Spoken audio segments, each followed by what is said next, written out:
कहानी की शुरुआत होती है अमेरिका के वॉशिंगटन डीसी से साल 1965 में। एक आदमी है बर्नार्ड।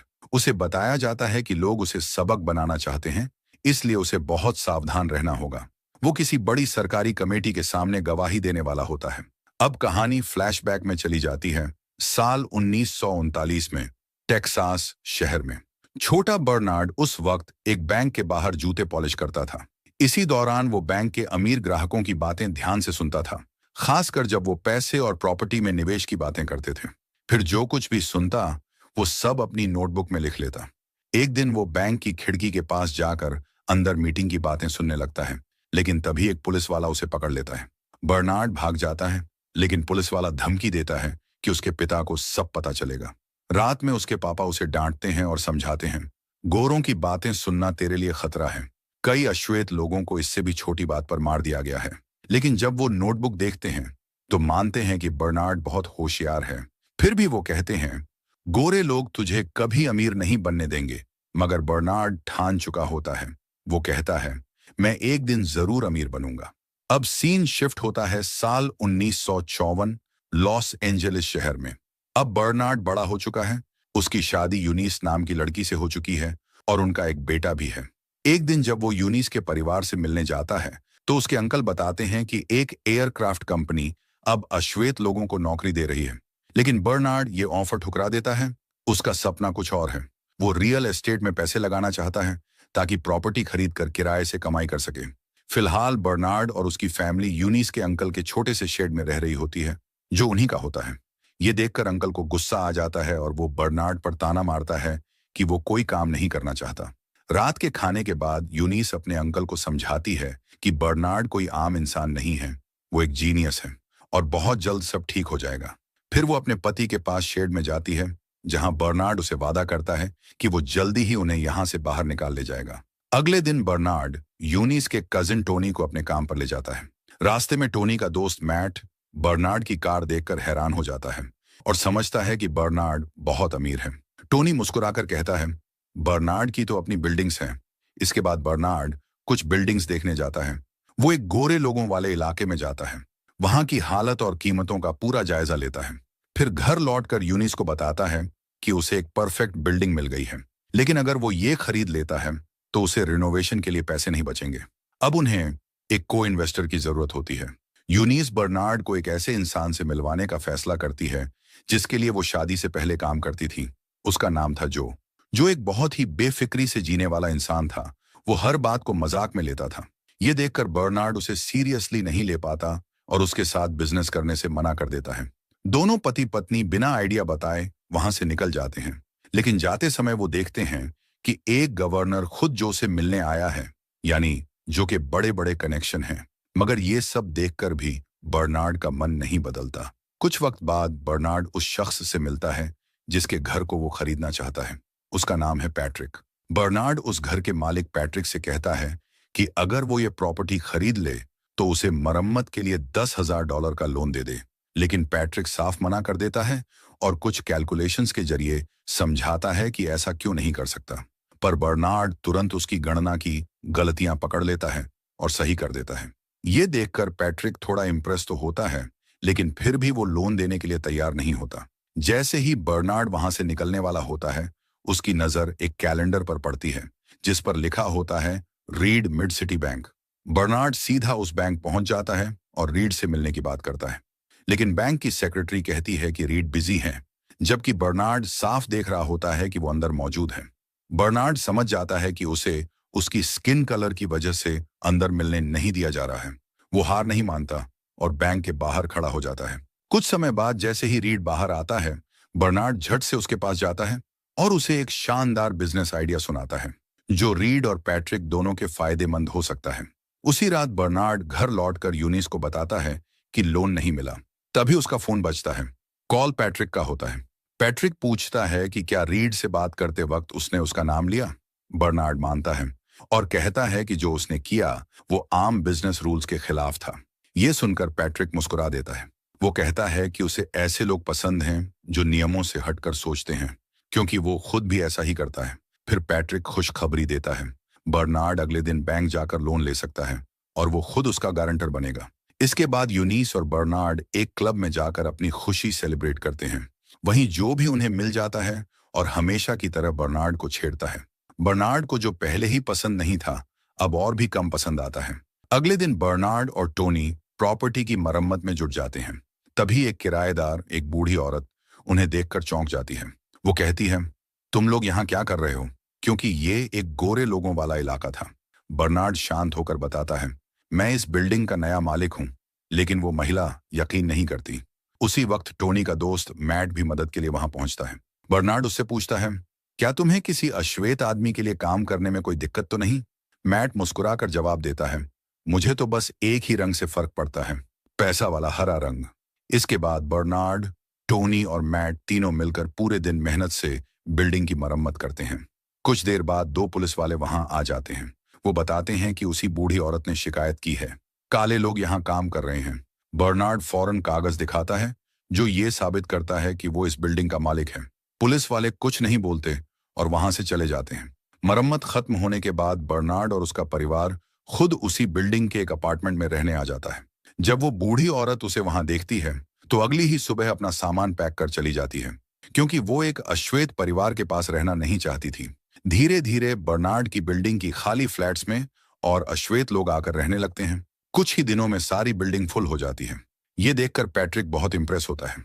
अब वो खुद बर्नार्ड से कहता है, आओ पार्टनर बनते हैं। बर्नार्ड बिल्डिंग्स चुनेगा क्योंकि उसकी नजर बहुत तेज है, और पैट्रिक चेहरा बनेगा ताकि नस्ल भेद से बचा जा सके। दोनों हाथ मिलाते हैं और 50-50 की हिस्सेदारी पर राजी हो जाते हैं। इसके बाद कुछ हफ्तों तक ये नई जोड़ी धड़ल्ले से प्रॉपर्टी खरीदती है और उनका बिजनेस खूब फलने फूलने लगता है। टोनी और मैट मरम्मत में मदद करते हैं और यूनिस घर की सजावट की जिम्मेदारी लेती है। एक दिन बर्नार्ड यूनिस से कहता है कि उसे एक बड़े घर के लिए सजावट के आइडियाज चाहिए। फिर बताता है कि ये उनका नया घर होगा। कुछ समय बाद एक दुखद खबर आती है, पैट्रिक की नींद में ही मौत हो जाती है। उसके अंतिम संस्कार के बाद पैट्रिक की पत्नी ऐलान करती है कि वो अब बिजनेस खत्म करना चाहती है। वो बर्नार्ड को सिर्फ 25% पैसे देने की बात करती है, जबकि उनका एग्रीमेंट तो 50-50 का था। बर्नार्ड इसका विरोध करता है, लेकिन उसकी दिक्कत ये है कि किसी भी कागज पर उसका नाम नहीं है। वकील साफ कहता है, अगर उसे अपना हिस्सा साबित करना है तो उसे किसी गवाह की जरूरत होगी। बर्नार्ड सीधा बैंक में रीड से मिलने जाता है, लेकिन रीड मिलने से मना कर देता है। निराश बर्नार्ड जैसे ही बैंक से बाहर निकलता है, उसकी नजर एक बोर्ड पर पड़ती है, जिसे देखकर उसे समझ आता है कि बैंक को कितनी बड़ी जगह की जरूरत है। अब बर्नार्ड एक बार फिर जो से मिलता है और उसे एक जबरदस्त आइडिया बताता है, क्यों ना वो दोनों मिलकर उसी बिल्डिंग को खरीद लें जिसमें बैंक ऑफिस चल रही है। अगर ऐसा हुआ तो वहां काम कर रहे किसी भी बैंक को उन्हें लोन देने से मना करने का हक नहीं रहेगा, और जब लोन मिलने लगेगा तो और भी प्रॉपर्टी खरीदना आसान हो जाएगा। जो को आइडिया तो पसंद आता है, लेकिन उसे लगता है कि कोई भी गोरा आदमी अपनी बिल्डिंग किसी काले इंसान को बेचना नहीं चाहेगा।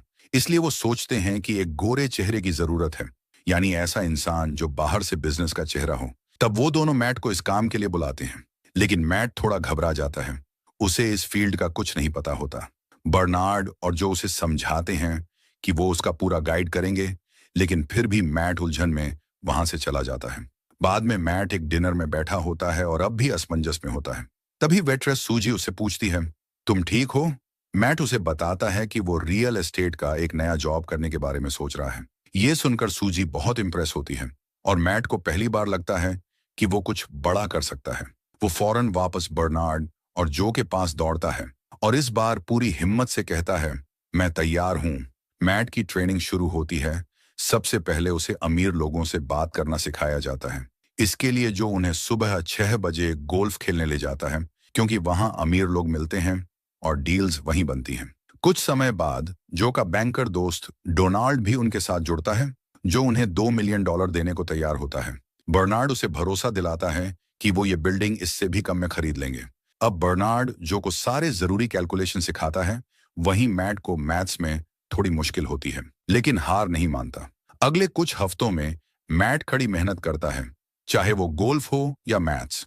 शुरुआत में कई बार फेल होता है, लेकिन हर दिन थोड़ा बेहतर होता है। फिर एक दिन ऐसा आता है जब वो गोल्फ में होल इन वन मारता है और एकदम सटीक कैलकुलेशन भी कर देता है। ये देखकर सब हैरान रह जाते हैं। अब उसे उसका पहला सूट मिलता है, जो उसे सिखाता है कि एक असली आदमी की तरह ड्रिंक कैसे करते हैं, और यूनिस उसे सिखाती है कि अमीर लोगों के साथ कैसे डाइनिंग करनी चाहिए।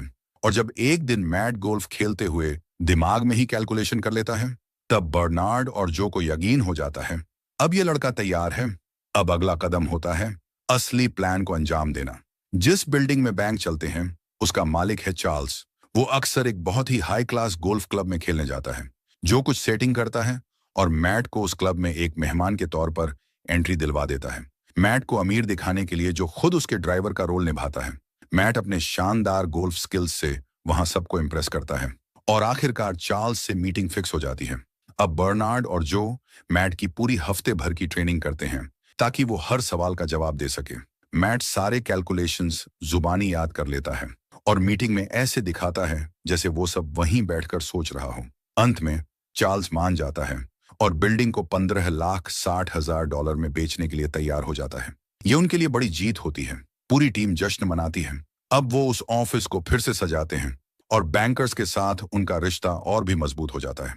कुछ ही समय में उन्हें मनचाहे लोन मिलने लगते हैं और वो सफेद लोगों के रईस इलाकों में खूब प्रॉपर्टी खरीदने लगते हैं। अब उनके पास पैसा, ताकत और पहचान सब कुछ है। इसी आर्थिक मजबूती की वजह से मैट अब सूजी से शादी कर लेता है। कुछ ही महीनों में ये तीनों दोस्त पूरे राज्य के सबसे बड़े रियल एस्टेट बिजनेसमैन बन जाते हैं। यहां तक कि उन्हें अमेरिका के वाइस प्रेसिडेंट से मिलने का मौका भी मिल जाता है। साल बीतते हैं और 1963 आता है। अब बर्नार्ड अपने परिवार को लेकर टेक्सास लौटता है अपने बूढ़े पिता से मिलने। पिता उसे देखकर बहुत खुश होते हैं और पहली बार गर्व से कहते हैं, मुझे तुझ पर नाज है बेटे।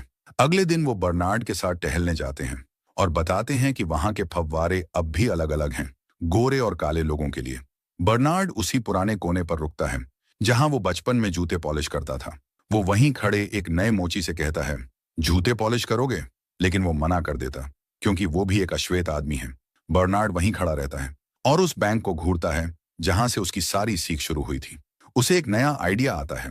लॉस एंजलिस लौटकर वो जो से कहता है, अब मैं टेक्सास का वो बैंक खरीदना चाहता हूं। जो बर्नार्ड की बात सुनते ही थोड़ा चौंक जाता है। वो कहता है, हमें बैंक चलाने के बारे में कुछ नहीं पता और ये बहुत पेचीदा काम है। टेक्सास में तो लोग वैसे ही किसी अश्वेत को बैंक के मालिक के रूप में पसंद नहीं करेंगे। लेकिन बर्नार्ड का जवाब तैयार था, हम फिर से मैट को फ्रंट पर रख सकते हैं। वो समझाता है कि टेक्सास में एक बहुत बड़ा मार्केट है जिसे अब तक किसी ने छुआ ही नहीं। अश्वेत लोगों को लोन ही नहीं मिलते और अगर हम ये रास्ता खोलें तो हर कोई आगे बढ़ सकेगा। काफी बहस के बाद जो आखिरकार मान तो जाता है, लेकिन अनमने मन से। वो कहता है, मुझे ये आइडिया बिल्कुल पसंद नहीं, लेकिन तुझे खोना नहीं चाहता। कुछ समय बाद जो और बर्नार्ड के लिए डोनाल्ड मदद करता है और मैट के जरिए टेक्सास का एक बैंक खरीद लिया जाता है। डील के हिस्से के तौर पर पुराने मालिक और उसका बेटा रॉबर्ट उस बैंक के 20% हिस्सेदार बने रहते हैं। अब बर्नार्ड टेक्सास के अलग अलग इलाकों में जाकर वहां के अश्वेत लोगों से मिलता है। वो उन्हें बताता है, अब ये बैंक बदल चुका है, अब यहां आपको भी लोन मिलेगा। लेकिन साथ ही वो सावधानी भी बरतता है। वो सबको कहता है कि इस बारे में बहुत ज्यादा खुलकर बात न करें, क्योंकि वहां के नस्ल भेदी लोग ये बर्दाश्त नहीं करेंगे। अब सभी लोन बर्नार्ड और मैट के जरिए दिए जाने लगते हैं और देखते ही देखते इलाके के काले व्यापारियों के बिजनेस तेजी से बढ़ने लगते हैं। 3 महीने बाद रॉबर्ट, जो अब भी बैंक में काम करता है, नोटिस करता है कि मैट बहुत सारे लोन पास कर रहा है। उसे शक होता है कि ये सारे क्लाइंट्स अचानक कहां से आ रहे हैं। जब वो मैट से पूछता है तो मैट टाल मटोल करता है। रॉबर्ट का शक गहराता है और वो चोरी छिपे मैट का पीछा करने लगता है। वो देखता है कि मैट बर्नार्ड से मिल रहा है और छुपकर उनकी तस्वीरें खींच लेता है। उधर उसी रात जब मैट घर लौटता है तो उसकी पत्नी सूजी उससे कहती है, मुझे टेक्सास बिल्कुल पसंद नहीं। फिर वो कहती है, तुम तो कहते थे कि तुम इस बिजनेस में पार्टनर हो, पर अब तक तुम्हें बस सैलरी ही मिल रही है। अगले दिन जब बर्नार्ड, मैट और जो मिलकर एक मीटिंग कर रहे होते हैं, तभी रॉबर्ट अचानक उनके घर आ जाता है। वो कहता है, मुझे काले लोगों के साथ काम करने से कोई दिक्कत नहीं है, लेकिन अगर लोकल लोग सच जान गए तो हमारा सारा बिजनेस डूब सकता है। फिर वो सबको एक चौंकाने वाली चिट्ठी दिखाता है। ये खत अमेरिकी खजाना विभाग से आया होता है। उसमें लिखा होता है कि बैंक में 1 महीने बाद इंस्पेक्शन होगा, क्योंकि किसी ने गुमनाम शिकायत की है कि बैंक बहुत सारे अनसेफ लोन दे रहा है। रॉबर्ट के जाने के बाद मैट अपने दोस्तों को एक छोटा बैंक दिखाने ले जाता है और एक नया आइडिया बताता है। उसका कहना होता है, अगर हम ये छोटा बैंक खरीद लें तो मैं इसे अकेले संभाल सकता हूं। फिर हम दोनों बैंकों में लोन बांट सकते हैं। इससे इंस्पेक्शन के वक्त आंकड़े ज्यादा संदेहजनक नहीं लगेंगे। लेकिन जो और बर्नार्ड डरे हुए होते हैं। वो कहते हैं, ये सब बहुत रिस्की है और हमारे पास इसका अनुभव भी नहीं है। तभी मैट साफ साफ कहता है, अगर अब भी मुझे पार्टनर नहीं बनाया गया तो मैं अब और मदद नहीं करूंगा। अब उनके पास कोई और रास्ता नहीं होता और वे मजबूरी में उसे पार्टनर बना लेते हैं। जल्द ही मैट उस छोटे बैंक को खरीद लेता है। पहले ही दिन यूनीस एक सफाई कर्मी बनने का नाटक करती है ताकि बैंक में जो हो रहा है उस पर नजर रख सके। वहीं टोनी और बर्नार्ड शहर घूम घूम कर तय करते हैं कि कौन सा लोन किस बैंक से पास किया जाए। उसी रात तीनों एक रेस्टोरेंट में मिलते हैं प्लान फाइनल करने के लिए। लेकिन जैसे ही वो बाहर निकलते हैं उनकी नजर एक नस्ल भेदी पोस्टर पर पड़ती है जो उनके साइन बोर्ड पर स्प्रे किया गया होता है। उन्हें बहुत गहरा झटका लगता है। अगले दिन मैट एक वकील से मिलता है और सारे बैंक डॉक्यूमेंट्स पर साइन करता है। कुछ समय बाद रॉबर्ट मैट को कॉल करता है और बताता है कि कुछ गोरे ग्राहक बैंक से अपने पैसे निकाल रहे हैं क्योंकि उन्हें लगता है कि ये बैंक NIACP द्वारा चलाया जा रहा है। रात में बर्नार्ड जो को दिखाता है कि उसे बैंक पर एक और नस्ल भेदी पोस्टर मिला है। वो बताता है 5 गोरे लोगों ने अपने पैसे निकाल लिए और 9 को रॉबर्ट ने किसी तरह रोक लिया। जो को अब शक होता है कि शायद ये अफवाहें रॉबर्ट ने ही फैलाई हैं। कुछ दिन बाद एक फेडरल बैंक एग्जामिनर उस छोटे बैंक में आ जाता है अकाउंट्स और डॉक्यूमेंट्स की जांच करने। मैट घबरा जाता है और बर्नार्ड को कॉल करके मदद मांगता है। लेकिन बर्नार्ड चुप हो जाता है क्योंकि वो जानता है इस मीटिंग में एक अश्वेत आदमी को अंदर घुसने तक नहीं दिया जाएगा। मैट की मुश्किल बढ़ती जा रही थी। बर्नार्ड को कुछ समझ नहीं आ रहा था कि वो मीटिंग में जाकर कैसे मदद करे। तभी यूनिस उसे एक आइडिया देती है, तुम सफाई कर्मी बनकर अंदर चले जाओ। बर्नार्ड मना करता है तो यूनिस गुस्से में कहती है, मैंने कितनी बार ऐसा किया तुम्हारे लिए, क्या अब तुम एक बार भी नहीं कर सकते? बर्नार्ड कहता है, तुम औरत हो, बात अलग है। लेकिन ये सुनते ही यूनिस भड़क जाती है। यही सोच तो गोरों की भी है काले लोगों के बारे में। बर्नार्ड को अपनी गलती का एहसास होता है और वो झुककर यूनिफॉर्म पहनता है। अब वो बैंक में सफाई कर्मी बनकर घुसता है। वो मैट के ऑफिस के बाहर झाड़ू लगाते हुए इशारों में मदद करने की कोशिश करता है। लेकिन अफसोस एजेंट दरवाजा बंद कर देता है ताकि गोपनीय बातें कोई और न सुन सके। बर्नार्ड को मजबूरन वहां से हटना पड़ता है और अब मैट अकेला पड़ जाता है। एजेंट धीरे धीरे सवाल करता है और जल्द ही मैट की बातों में कई गड़बड़ियां पकड़ लेता है। मैट बहाने से कहता है कि उसे एक फाइल लेनी है और बाथरूम में जाकर बर्नार्ड और जो से सलाह लेने की कोशिश करता है। दोनों जितनी जल्दी हो सके उसे कुछ सुझाव देते हैं। लेकिन जब मैट वापस ऑफिस में आता है तब तक बहुत देर हो चुकी होती है। एजेंट को अकाउंट्स में कई ऐसी गलतियां मिल जाती हैं जिनका कोई ठोस जवाब नहीं है। मैट फिर से बाथरूम भागता है फाइल्स लेकर। इस बार बर्नार्ड खुद उन गलतियों को नोटिस करता है। जो चौंक कर पूछता है, डोनाल्ड ने ये सब कैसे मिस कर दिया? तभी मैट सच्चाई कबूल करता है, उसने डोनाल्ड की जगह एक और वकील से काम करवाया था ताकि सब कुछ जल्दी हो जाए। अब बर्नार्ड और जो को गुस्से के साथ सच्चाई समझ आती है। रॉबर्ट शुरू से ही उन्हें बर्बाद करने की प्लानिंग कर रहा था। रात को बर्नार्ड यूनिस को मीटिंग का नतीजा बताता है। उन्हें 27 खराब लोन तुरंत बेचने होंगे और जितना भी घाटा होगा वो सब उन्हें ही भरना पड़ेगा। कुछ समय बाद बर्नार्ड और जो मैट से मिलते हैं और साफ कह देते हैं, अब हम और मदद नहीं कर सकते। ये छोटा बैंक तुम्हारा आइडिया था, अब इसकी जिम्मेदारी भी तुम्हारी है। अगर हम पकड़े गए तो हमारी जिंदगी बर्बाद हो जाएगी। अगली सुबह डोनाल्ड जो को कॉल करता है और चौंकाते हुए बताता है कि उसके बैंक ने मैट के सारे लोन खरीद लिए हैं। जो और बर्नार्ड गुस्से से आगबूला हो जाते हैं और सीधे मैट के ऑफिस में घुस जाते हैं। वो चीखते हैं, ये सब क्या किया तुमने? मैट शांत रहकर कहता है, ये सब सिर्फ अस्थाई है, इससे मुझे बाकी अकाउंट बुक्स एडजस्ट करने का वक्त मिल जाएगा। लेकिन बर्नार्ड और जो जोर से कहते हैं, ये फ्रॉड है, धोखाधड़ी। इसी बीच अचानक अमेरिकी ट्रेजरी डिपार्टमेंट के एजेंट वहां आ जाते हैं। वो ऐलान करते हैं, इस बैंक की लाइसेंस रद्द की जा चुकी है। सारे कस्टमर्स को बाहर जाने को कह दिया जाता है और बैंक को अनिश्चित समय तक बंद कर दिया जाता है। जो और बर्नार्ड जैसे ही बाहर निकलते हैं, FBI अफसर उन्हें रोकते हैं और बिना कोई कारण बताए उन्हें गिरफ्तार कर लेते हैं। बर्नार्ड विरोध करता है, ये सब नस्ल भेद है, हमें काले होने की सजा मिल रही है। लेकिन एजेंट्स उसे जोर से पकड़ कर ले जाते हैं। कुछ समय बाद एक वकील जो और बर्नार्ड से कहता है, राज्य सरकार ने आपके ऊपर लगे बैंकिंग चार्जेस हटा दिए हैं, लेकिन फेडरल चार्जेस अब भी बाकी हैं। फिर वकील बताता है कि आर्कनसास का एक सीनेटर बैंकिंग सिस्टम की कमजोर निगरानी पर सुनवाई कर रहा है और हो सकता है वो इस केस का इस्तेमाल अपना पॉलिटिकल स्टेटमेंट बनाने के लिए कर रहा हो। अगर सब सही गया तो शायद फेडरल चार्जेस भी हट जाएं। वहीं दूसरी तरफ मैट अब भी मुश्किल में फंसा है। तभी उसे एक ऑफर दिया जाता है, अगर तुम अपने दोस्तों के खिलाफ गवाही दोगे तो तुम्हारे ऊपर से सारे केस हटा दिए जाएंगे। कुछ दिन बाद मैट कोर्ट में पेश होता है। वो कहता है, मैं तो सिर्फ एक कर्मचारी था जो और बर्नार्ड ने मुझे इस्तेमाल किया। मैंने बस उनके कहने पर सब किया। अब बर्नार्ड के सामने दो रास्ते होते हैं। पहला, अगर वो मान ले कि उसने ढीले नियमों का फायदा उठाकर खुद को अमीर बनाया तो सरकार को नियम बदलने का बहाना मिल जाएगा और बदले में बर्नार्ड को इम्यूनिटी यानी पूरी आजादी मिल जाएगी। दूसरा, अगर वो सच बोले या जो चाहे कहे तो उसकी बातों की तुलना उन गोरे लोगों की गवाही से की जाएगी और अगर कोर्ट को लगा कि बर्नार्ड झूठ बोल रहा है तो उसे सीधे जेल भेज दिया जाएगा। सुनवाई के बाद बर्नार्ड अपनी पत्नी यूनिस के साथ टहलता है। वो कहता है, अगर मैंने इम्यूनिटी डील ले ली तो कभी ये सच्चाई उजागर नहीं कर पाऊंगा कि इस देश में अश्वेत लोगों को आज भी बैंकिंग सिस्टम में बराबरी नहीं मिलती। यूनिस उसकी आंखों में देखती है और मुस्कुराकर कहती है, तुम जो भी फैसला लो मैं हमेशा तुम्हारे साथ हूं। अगले दिन कोर्ट में जाने से पहले बर्नार्ड और जो मिलते हैं और सालों की दोस्ती, मेहनत और जद्दोजहद को याद करते हैं। फिर कोर्ट रूम में बर्नार्ड अपनी गवाही देता है। वो कहता है, हमारे देश के संविधान में लिखा है कि सभी इंसान बराबर बनाए गए हैं, लेकिन हकीकत में कानून ऐसा नहीं मानता। उसके सामने बार बार चेतावनी आती है, अगर तुम इम्यूनिटी डील को ठुकराते हो तो तुम्हें सजा मिलेगी। लेकिन बर्नार्ड डरता नहीं। वो कोर्ट में खड़ा होता है, अपने हाथ में सफाई कर्मी की यूनिफॉर्म लेकर।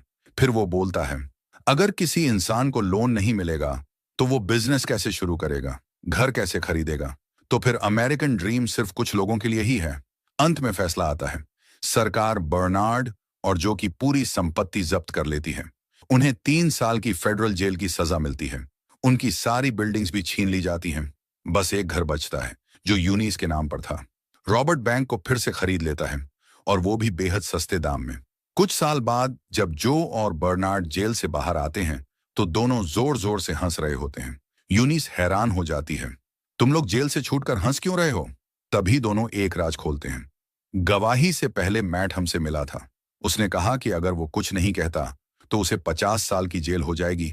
हमने उसे माफ कर दिया और उसे कहा कि वो गवाही दे दे।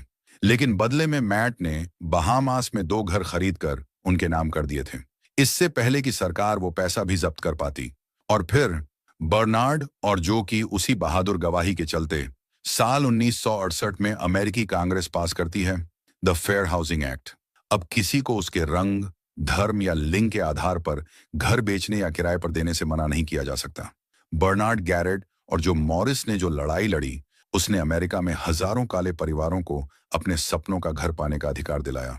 और इसी सीन के साथ ये कहानी खत्म होती है, जहां 2 दोस्तों ने नफरत से नहीं, हिम्मत से लड़ाई जीती। उन्होंने कानून नहीं बदला, सोच बदल दी।